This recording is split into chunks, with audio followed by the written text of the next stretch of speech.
What's up, everybody? Jensen Cummings here. Thank you, as always, for tuning in. Today is Best Served Podcast 216, and we are talking Let's Effing Talk. And I only sanitize that because that is the actual title of a very important piece we're going to touch on. But we have Amanda Faison and Josh Dinar of DiningOut Magazine with us. Thanks to both of you for being on. Thanks for having us. All right. Best Served Loud. I love this channel because I'm loud about the stories that I want to tell, the humans I want to highlight, the unsung hospitality heroes, as you all know, is the mission, the audience that we are here to serve. And so this channel, we focus on those storytellers, filmmakers, media professionals. Clearly, Amanda and Josh are at the forefront of a lot of that. So, Josh, I want to start with you. For anybody who does not know, DiningOut Magazine, been around for a while, and you're kind of making a pivot. A lot of us have been talking about pivot. So I want you to just set the table for us a little bit. What had DiningOut Magazine been? What is it moving towards? And maybe a little of that why in the middle. Yeah, sure. So happy to hear that word pivot. Really loving that word right now.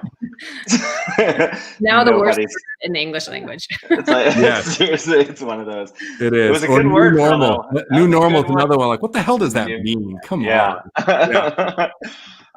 Yeah. So we've been publishing Dining Out for 20 plus years, and had started it back in the late 90s.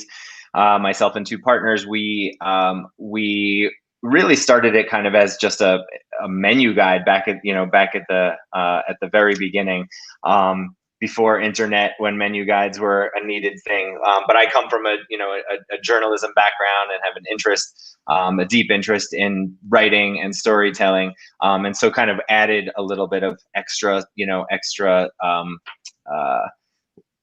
It was kind of before restaurant stories were being told, but we were out there talking to everyone and saw all these stories. So we started adding a section where we were doing that and just putting restaurant personalities in there. A lot of things changed over the course of a couple of decades. Everything changed. Everything changed in the last 6 months. I actually wanted to hover on that for a moment, because I think a lot of times we're so white noise with what's normal now, and even pre-COVID, but what's normal in the way that we think about the industry and the way we think about media. What you just mentioned is important. You literally, there were like, for us, a slightly older generation of people in the industry, like it was a Thomas guide. Like it very much was like people just needed to know where to go. There weren't actual stories. They were just like, tell me what's on the menu, how much it costs, and where it's located, and what the phone number is if I need to make reservations. Like it was very utility. That's what people were looking for with food. We were just coming out of being the help, and so like the stories of the people weren't there. So I want to make sure people understand that. And you started to add that on, and then that became the forefront. Like that was it. We started to really see like, oh, these are interesting people who have something to say. And right now they're saying it from closed kitchens. This is, back in the early 2000s when, they're saying it from behind closed kitchens. And really the only famous chefs at the time were more the Julia Childs, the home chefs. There's a theory that actually the downfall of society starts to happen when chefs become famous, and we start lifting up. Finding new people to lift up. What we saw when we were going door to door was that the people who were running the restaurants they were so busy doing what they were doing and so intent on it that they often didn't know what was happening next door, literally to the restaurants next door. Like, what are those guys up to? And I haven't even had a chance to look at their menu. That's obviously changed kind of naturally over the course of internet and social media, and kind of the rise of the restaurant celebrity chef. So we kind of, rode that wave through a bunch of years.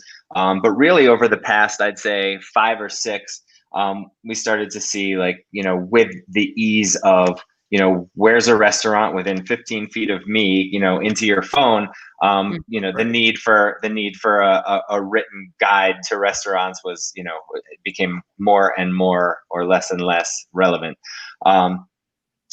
So we've been talking about this. We had, over that time, again, opened restaurants ourselves, and had seen that side of the industry deeply, and had deepened our connections in the industry through that, and grown to love the kind of chaos and disorder of the industry side of things, in the demented way that we do, and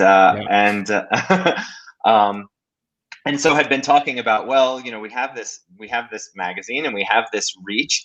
How can we shift that to what we know more now, right? We know more about the people behind the scenes than we do, and can be more value there than we can on the front side of this, on the consumer side of it, rather than to make everyone understands what we're talking about. So you had a magazine that was public facing, very focused on what we call jargon butts and seats, right? It was bringing attention to the restaurants, telling the stories, telling them where the restaurants were, so that you basically were creating the opportunity for people to find those restaurants through the stories or through the utility of knowing where to go.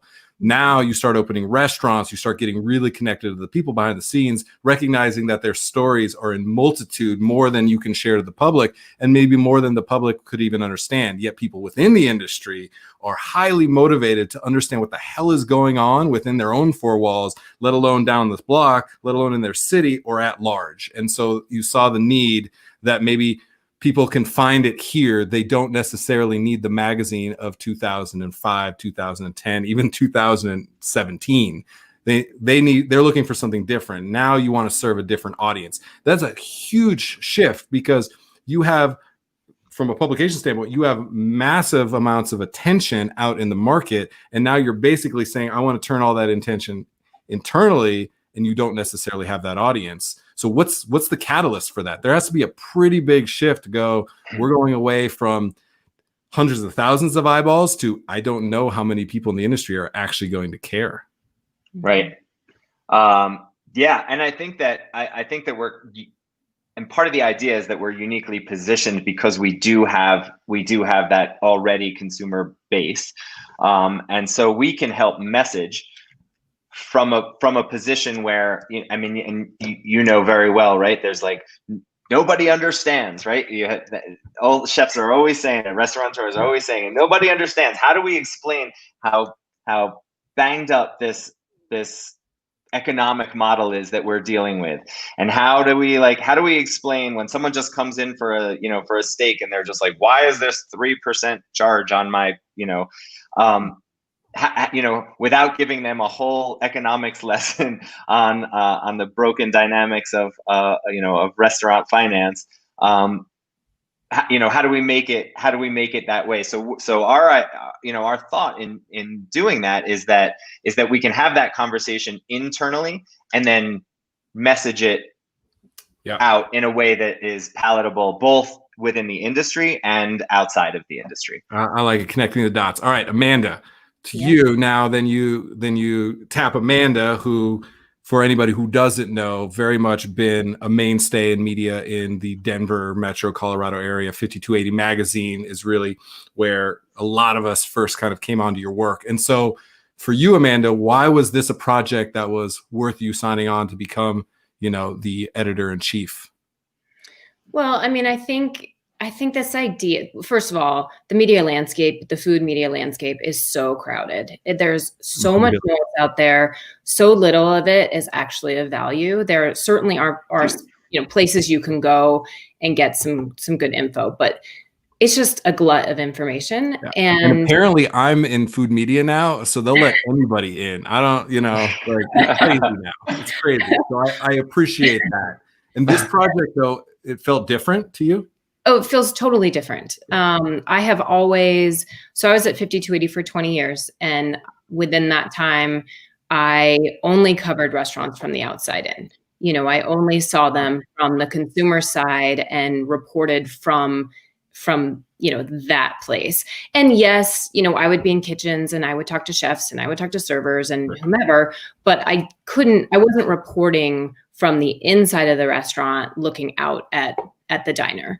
So, and that's not even something I I was thinking about then. But to have this opportunity be presented, or, you know, kind of land in my lap, I'm so excited to completely switch my methodology and how I source stories, how I report stories, and even the people, even the audience that I'm writing to. However, I am using my same voice, so still very conversational, very, you know, still super rooted in heavy reporting, but wanting to understand for me this industry even better, but to really reach the people that I have covered for, you know, 2 decades. And I think right now, given the state of the restaurant industry and how, I mean, it's crumbling there. It's a scary, scary time. And if I can be even the tiniest bit of help and, you know, be a voice that can reach people and maybe help solve some problems or have some conversations or start dialogue, I mean, how could I say no to that? I appreciate that. So I want to talk about some of the types of stories so that people can really understand what we're talking about, who we're talking about, who we're talking with, who we're speaking for, all of that. I want to also just go at this for a second, because food media, the food industry, chefs became caricatures of ourselves. It became this monster because very much we were in our adolescence. Like, we don't think about the fact that it's been about 20 years, about the time that Josh kind of laid down, or you've been we're at 5280, 25 years that we were in our adolescence. So like, we don't have a big picture view. We tried everything. We did all the dumb shit. We like had those weird, awkward years. We were finding our voice and our way. And in a lot of that, we highlighted amazing people. And in plenty of that, there were stupid things. For me, I'm so guilty of it. And I know all of us would say we've been guilty of that at moments. And everybody in media and everyone who had a voice in our industry has. I think of things like, I was in a hottest chefs in Denver bracketology breakdown. And now I'm like, what the fuck? And like, I thought it was so important. Oh, this is going to be, this means something to our industry. If I'm better looking than somebody else that works at another restaurant, like, and it's ridiculous. Yet at the time I was like, oh, wow. Oh yeah. We're getting this kind of attention. And so did you win? I mean, importantly. Yeah. And that's exactly it though. We get competitive. It like feeds on our competitive nature, and everything was like competition, or it was vanity versus hospitality. And we're having to find our way back to that in this adolescent way, like you do as any human being. Our industry is doing it as a whole. Can I kind of take you to the root of where all that came from? Please do. There wasn't a question there, but let's take us there. Yes. I know. I'm sorry. No, I didn't know what the question was. I appreciate you for knowing what the hell I'm talking about. I have to take us back to the root, because actually the time frame that you know, Dining Out started, and actually the time frame that I started at 5280 was almost exactly the time frame that the Food Network was starting. So it launched in 1999/2000, depending on which part of the country you were in. Yep. And that is the genesis for the chef becoming a star, the chef becoming, you know, an important voice, already an important voice in a different way, but having this voice within the media. And it also became that's where that competitive stuff came from, you know, aside from, you know, just having a successful restaurant and having to compete with those on your block or within, you know, the same demographic or whatever. But that is the root of everything. And I think that you're seeing, you know, and now there's billions of shows out there and podcasts and, you know, I mean, documentaries and everything out there. But it all goes back to the Food Network. So that's what changed everything. And I think it's really refreshing to have a bit of a, you know, kind of coming away from that a little bit. I mean, there's just too much of it. And it loses its weight when there's too much of it. And it sets up things like hottest chef bracket, you know, so. Yeah, totally crazy. And you know, Bourdain talked about it in Medium Raw, maybe it was, where he was on Food Network, and then it turned into this caricature. And you mentioned the specific exec who was responsible for that, and at the same time, you reflected like their viewership went up 10x, and it was like there was a demand in the market. So how do you fight the market in the way that this is what people wanted? Yet the question was, did all of us start to become this alter ego version of ourselves because we are trying to fit the demand in the market, or was it actually an authentic representation? Because there's plenty of space for people to be competitive in their baking that I think there is some value, yet are you now becoming this completely different version of yourself? And that's what I think we grappled with. That's what I struggled with, and absolutely started caring about, is Amanda going to write about this dish? Not where did my inspiration come from? Who is the team that's actually going to execute this? Like, those are the things that really matter. And we lost track of that. Absolutely. I lost track of that. I'll just speak for myself. I think a lot of people did and are. I think that's still very relevant right now. Although I do think things are changing. Things are changing a lot right now, but it's sort of ingrained, especially in the younger generation, because that's all they've known. They've only known a world with the Food Network. So even if they don't watch the Food Network, they are experiencing the effects of the Food Network on this industry. Yeah. So let's go to some of the stories that we're going to tell. And actually, for a moment, I want to make sure, sorry. I want to make sure that people understand. There's a lot of also kids these days, like that they're the reason because they're not as passionate stuff. I am a non-believer, non-start conversation with me if you think that kids aren't as passionate because of X, Y, and Z. We built the industry, and now a lot of new generations are calling bullshit on getting a plate thrown at your head as a badge of honor. So I'm like very aware of like, yes, we need to educate on true hospitality because maybe they haven't seen that. And we need to educate ourselves on the reality of an actually equitable, profitable, and sustainable restaurant model, which includes investing in our people, which we do a shit job of as a whole. So I want to make sure there's responsibility on both sides. Now, stories. Let's talk about the story. That's a story right there.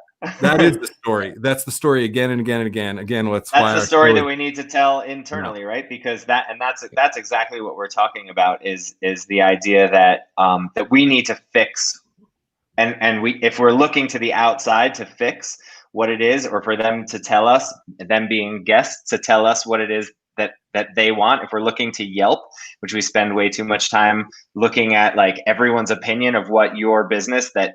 Again, our complaint always is you don't understand, telling us how it should be. And we miss the whole point of saying, hey, there's a restructuring that needs to happen if the industry is going to survive. If we want to go back to a place where somebody can support their life, can earn a living, and have a sustainable lifestyle that doesn't destroy them economically as well as mentally, then we need to internally turn and say, no, this is how it's going to be. We as an industry are going to present it to you the way that, the same way we hand you a menu and you trust us that what's on our menu is going to be good and right and good for you.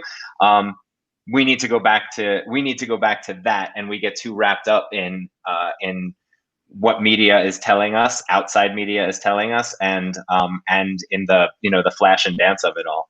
Yeah, that's such a challenge too, because you don't want to create your own echo chamber. You want that feedback, yet you also don't want to be spun off your axis because of it. Like, you gotta finding the ways to take in all information and then be able to contextualize it and be able to do something about it, yet do the thing that's most genuine and authentic to you. That is such a struggle. And sometimes either people just chase everything and they're hype chasing, or they're changing everything based on one comment or an ebb and flow of business. Or on the other side, they're so rigid that they will just die on their sword every single time. And so everything is a contradiction. The reality is always a contradiction because we're humans. And so that's what we need to kind of really grapple with. Amanda, I want to come to you. Tell me a story. Just tell me a story. Like, what is an article? Give me the headline. Give me some of the juicy bits of something. Like, what can we expect a story that now Dining Out Magazine is going to be presenting to us? Yeah, so we have we have 4 features in this first issue, which will come out right at the beginning of October, very end of September. And I'm equally excited about all of them. So I'm just going to tell you about all of them. But first, quick, and actually, you know about this because you wrote one of the op-eds for us. We have a collective op-ed from the industry. So I wish I'd actually counted how many chefs and operators wrote op-eds, but tons of them. And from all over. What's your guess? Like 50, 100? No, I mean, I'd say within the story we have, I don't know, what would you say? 18 Okay, representatives, cool. probably, give or That's take. totally fine. A little bit of scope. I was like, oh wow, I didn't know how deep down that rabbit hole you went. Well, So we have some that are running online, and then others that are excerpted into the story. And it truly is the voice of the industry, because we ask the question of, why are you here? You know, why do you do what you do every single day, especially given the circumstances of the industry right now? And you have this breadth of discussion and experiences that come through this story that is so powerful, so heartfelt, and I'm so excited about it. I know Josh feels the same way. So that's, and that's just the voice. That is who we are. And then we have a story that's about racial and social equity in the restaurant space, and how to chase that, how to make that happen within your space, because it's so important. And, this, Black Lives Matter movement, that's not going anywhere, and it shouldn't be going anywhere. And, and it's not just Black Lives Matter. We address kind of the whole spectrum of what that means in terms of equity in the space, and with kind of nuggets of information as to what you can do in your restaurant and what you should be focusing on. So it's not just, hey, this is important. It's, hey, this is important, but here's how you can do it. Amanda, can I pop this to Josh for a second and come back to you? Because I want to get in the rest of these stories. But Josh, as an operator now, right, you now have another layer of responsibility. You're out there telling these stories. Now you have to also try to find ways to apply it in a business model that is completely broken. And so go there a little bit. When we're talking about some of the action items, you're going to have to take your own medicine, right? You're putting it out there. Yeah. So how are you kind of reflecting on that? How are you trying to take action? How are you, Daniel, Asher, kind of your whole team, how are you thinking about that practically in the business? I mean, endlessly. And if pandemic time has brought us anything positive, it's that in the same way that the magazine was like, okay, this is a shift that we want to make, that we know that we need to make, but how do you pick that pivot point, right? How do you choose the moment in time that you're going to stop and start doing something completely different? It's a crazy hard thing to do when the bus is already in motion. Yeah. Where do you do that? And so now is this time, and I think that there seems to be this wave. I'm sure you've seen it as well. There seems to be this wave that says, like, okay, while we're churning in this wave, and it's probably going to spit some of us out, and it's probably going to drown some of us, and and it's going to be a brave new world on the other side, whatever that looks like. But while we're in here, while the house is on fire, let's think about the renovation that we want to do.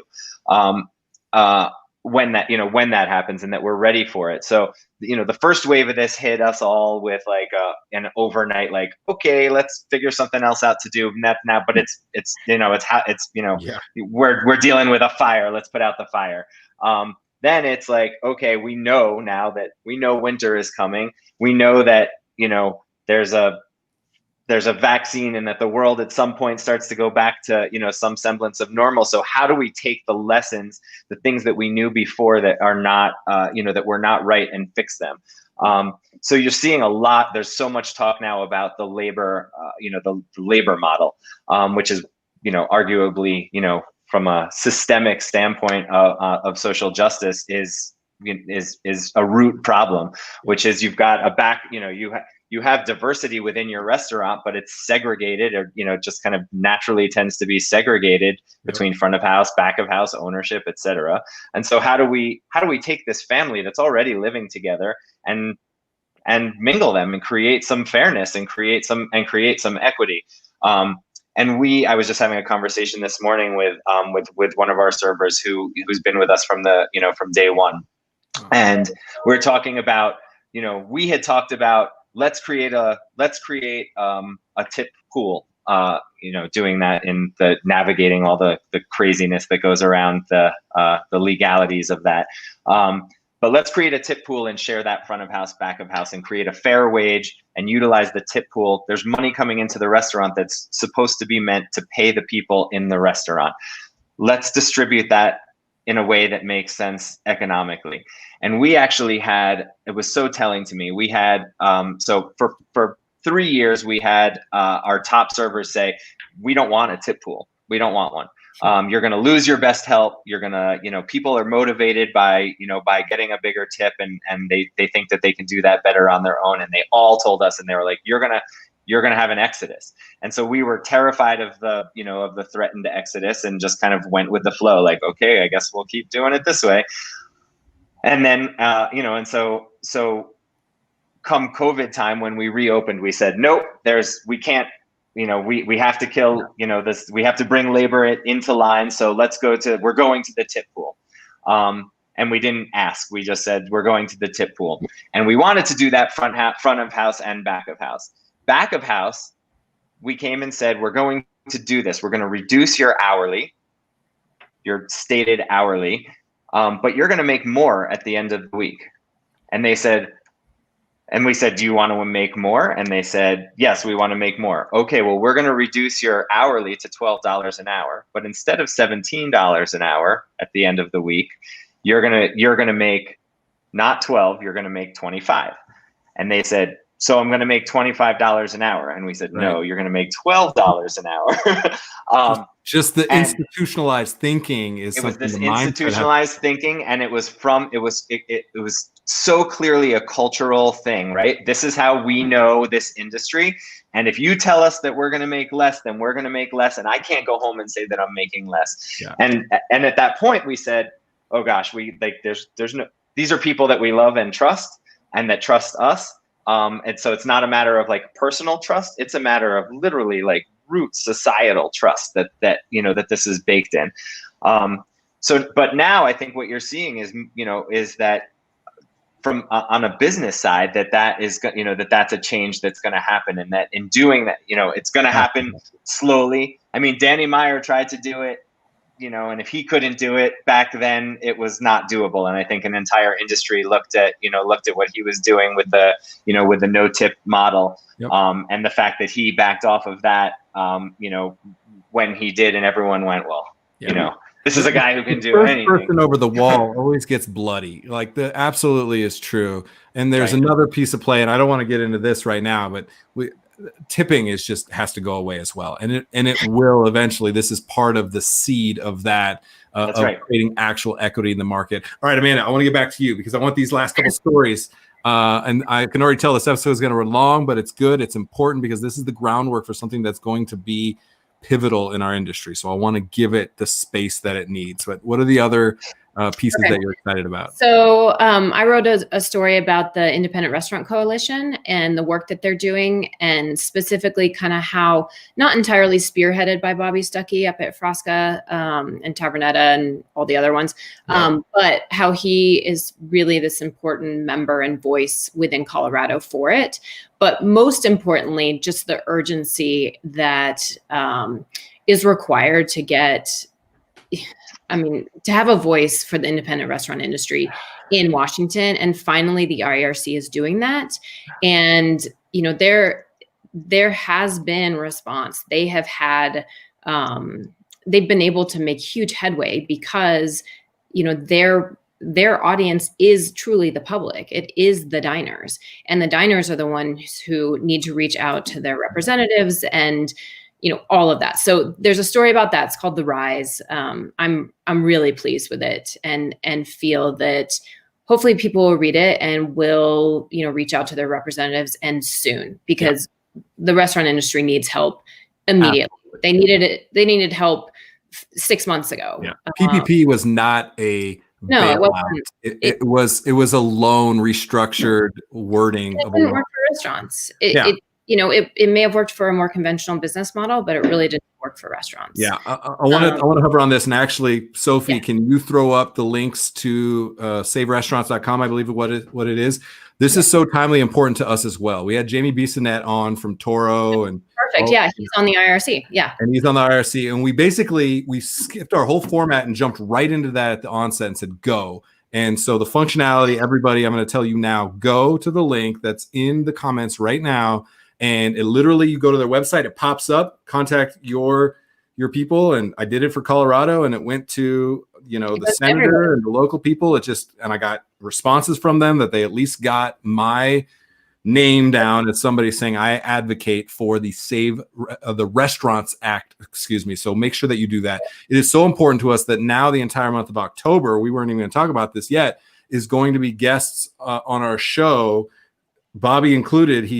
We're emailing with Bobby this morning to figure out when we're going to have him on. Andrew Zimmern is kicking us off at the beginning of October, and every single week we're going to have somebody talking about Independent Restaurant Coalition, because it's that important that we're going to dedicate a day a week to at least have that conversation. So I really appreciate that. I didn't mean to turn that into like a plug for us, but no, I'm thrilled to hear that the entire month is going to be dedicated to that, because this has to happen. There really is no alternative for the restaurant industry. So yes. And that little, saverestaurants.com, you go there, you click on it. It takes you just long enough to write in your name and write in your email address. Yeah, that is it.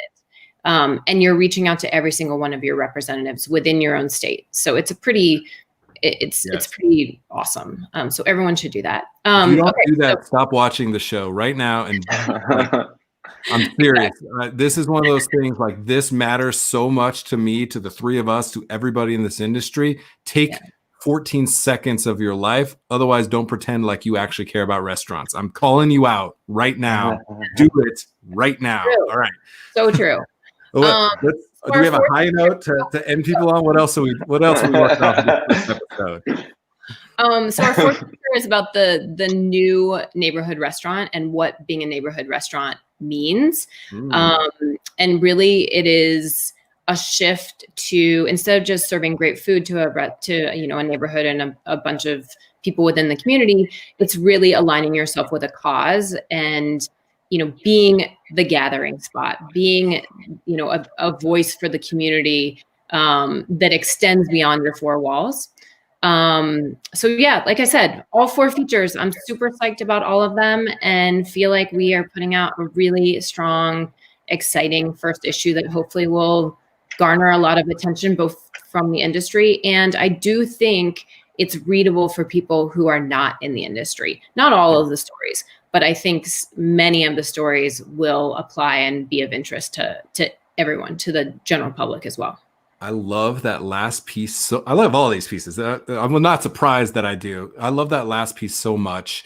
Talk about, like, being the mayor of your town, a la Gary Vee. And I think of somebody in Colorado who now is going to be, I want to make the most famous person in food, because I think she is the absolute dynamo. It's Yumi Tran, who is the owner of Indochine in Parker. She is the de facto mayor of Parker.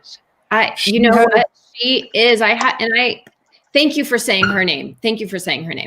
Yes. Yumi Tran, watch out. When I said October is dedicated to it's dedicated to Yumi Tran. You're going to see her everywhere. She's already been on multiple times. One of the most dynamic thinkers, energy, big picture down to the micro details, completely thinking about the industry different. No cut and control mentality, all invest and grow. Like, I just absolutely love it. And they're the mayor. I'll tell people. And Jensen, that is, it's so important to what we're doing that we're not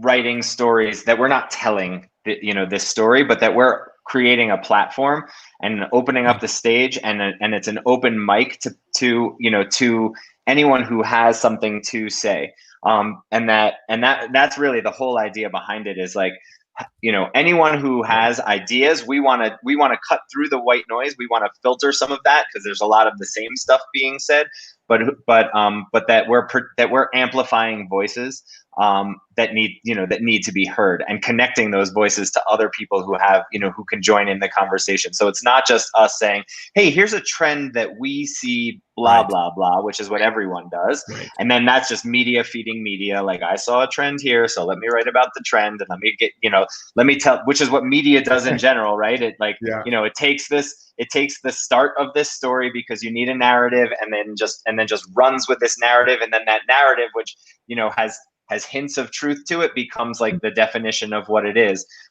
Whereas the truth is, and that's the beauty of independent restaurants, independent businesses, is that everyone has their own version, and there is no black and white. And let's tell all of those and create it as a conversation, because we could sit and have this conversation for 2 hours, and there's a whole lot of nerds in the industry that that would sit and have the conversation with us. And then pull from that the important things that need to be put out. And that's what groups like the IRC are doing, is saying like, hey, let's get down to the root of this, is that there are important economic factors that reach much more globally than just the people that are putting forward these ideas. We're going to have those ideas and kind of brainstorm them internally and have the conversation among the people who really understand without having to define everything. And then we're going to put that into a package that can be easily digested. Yes. And is relevant across the state. 5280 and Dining Out, we're focused on, the Denver metro area.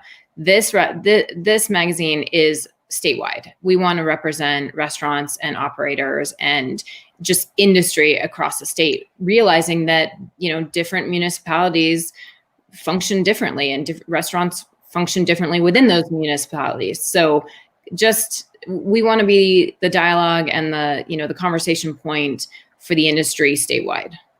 Good. I want to see more of that. We have a comment from one of our good friends, Katie. She's with Brother Luck down in Colorado Springs. I just got a message from the best restaurateur, Josh, in the country, Josh Nuremberg, who is in Grand Junction. He said, love the ad hoc cookbook. That's great. I was like that too. And so yes, we need more of those stories. I want to take a real quick second. The back page of the magazine. This was something that was so emotional for me, that you decided to acknowledge people that just will never see the light of media in the landscape that has been and still is. And so tell people what that is and just why that's so important, why you wanted to make a commitment to the back page of Dining Out Magazine. Josh, you want me to take that or you want to? You go for it. Okay. So it's called the Kitchen Culture Q&A. And what we're really looking for are the unsung heroes of the industry. So the folks who make the restaurant come together every single night. We all know that restaurants are some of their parts. They are not just the chef or just the owner or just the one person in that restaurant that has a bold-faced name and the media knows about.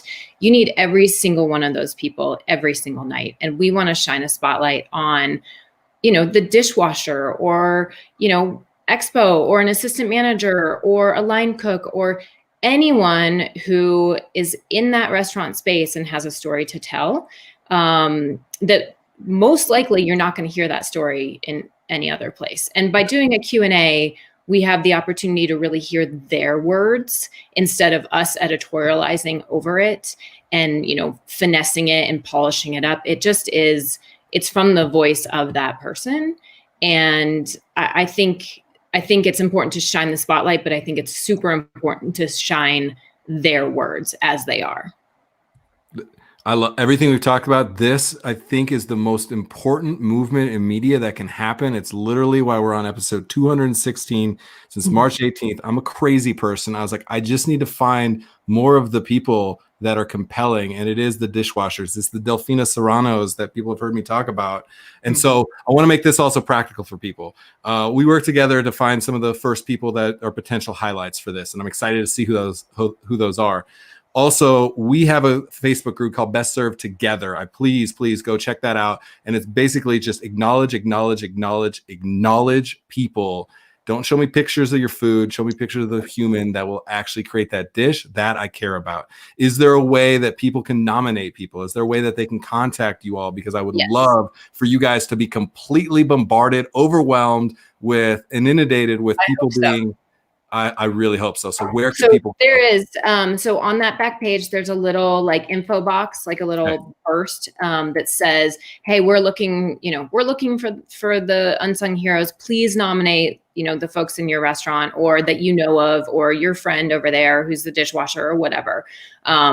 So yes, there is a place, and I hope we're flooded as well. We should be. Every single restaurant has multiple people that should be up for, this recognition and acknowledgement. There's tens of millions of people. And on that, looking at that from a slightly different angle as well, because this is about that conversation, acknowledgement is important. But less important, I think, than acknowledgement is bringing those people into the conversation. And that's having them connect with each other and with restaurateurs, right? When I acknowledge you, it's me putting myself in a place where I'm like, oh, look at me, I'm giving you recognition, as opposed to saying, this restaurant. These are the people we're talking about, know the restaurant a hell of a lot better than the owners know the restaurant. And so their opinions and their thoughts, which when tapped, any good owner or restaurateur knows that, like, when you tap that group of people for information, you're going to learn a lot more about your restaurant than you are from walking the dining room on a Saturday night. And so again, including them in the conversation, like, we want their voices too, not just the names that you hear over and over and over again, deservedly, but the people who know this industry from the inside out, because those are voices that you don't hear right now, and it's information that we don't get right now, and it's the kind of thing that that I think will make the difference ultimately.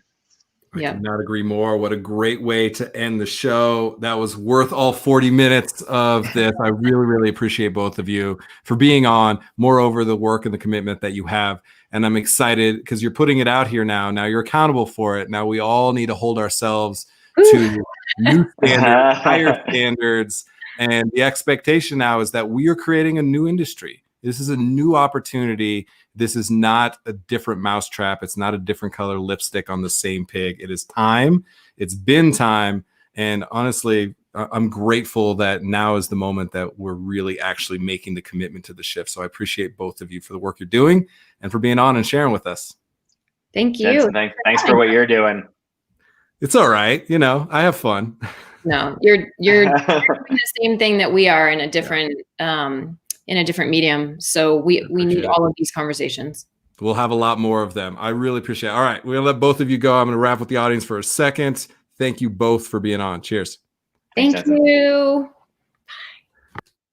All right, everybody. That was Josh Diner and Amanda Faison of Dining Out Magazine, the new Dining Out Magazine. And let's fucking talk. That's a letter from the editor that Josh wrote, which I think is very apt in this moment. And we need more of this. And I'm so grateful to be contributing to some of what Dining Out Magazine is doing. The fact that they were so gracious, Amanda was, to say, who are some of the unsung hospitality heroes that you've been connected with and inspired by? And so just sharing a few names and allowing the opportunity for them to share their voice, it matters to me so, so deeply and so much. And I'm so grateful that more and more of the people that truly matter, that make this thing go, will be able to share their voices, be it their aspirations, their frustrations. It all matters because it's all real. It's all our experience. And we're in the relationship business. That's what we do. So I don't know. I'm grateful. I appreciate it. Thank you so much to all of you for tuning in. Please share the message. Please go and nominate, if it's through Best Served Together on our Facebook group, reaching out to us directly, to me directly, and or to Dining Out Magazine, Josh and Amanda.